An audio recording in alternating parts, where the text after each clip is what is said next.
আমাদের সাথে আছে আমিনুল ইসলাম বুলবুল। সে বলছে যে এটা কিন্তু সবার জন্য, প্রশ্নটা একটু সবাই মনোযোগ দিয়ে শুনবেন, যে তার এসএসসিতে হচ্ছে 3.55 হচ্ছে জিপিএ এবং এইচএসসিতে হচ্ছে তার 3.33 এবং অনার্সে হচ্ছে সিজিপিএ 2.80। তাহলে সে কি বিসিএস দিতে পারবে কিনা? ঠিক আছে, তো এই ধরনের প্রশ্নের ক্ষেত্রে এক কথায় উত্তর হচ্ছে অবশ্যই পারবে, এবং দ্বিতীয় উত্তর হচ্ছে শুধু পরীক্ষা দিতে পারবে না, তার পক্ষে বিশেষ ক্যাডার হওয়াও কি পসিবল, এবং এই ধরনের এক্সাম্পল আমাদের সামনে কিন্তু আছে।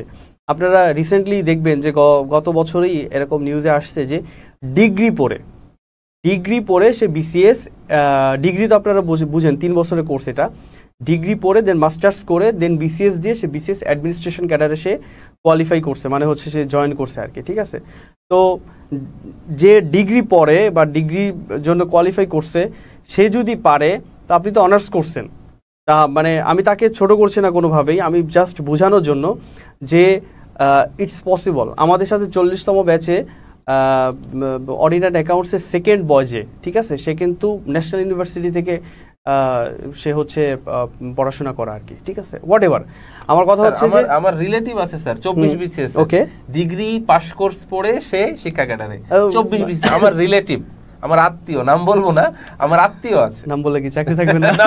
আত্মীয় তো চাকরি নাও থাকতে পারে।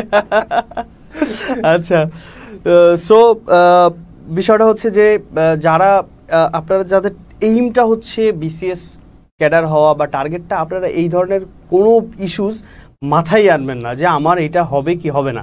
এই জিনিসগুলা কিন্তু আপনাকে কি করবে, মেন্টালি উইক করে দিবে। রেদার আপনি উল্টাটা ভাববেন যে ইনশাল্লাহ আমি পারবো, আমার দ্বারা সম্ভব, আমি করে দেখাবো।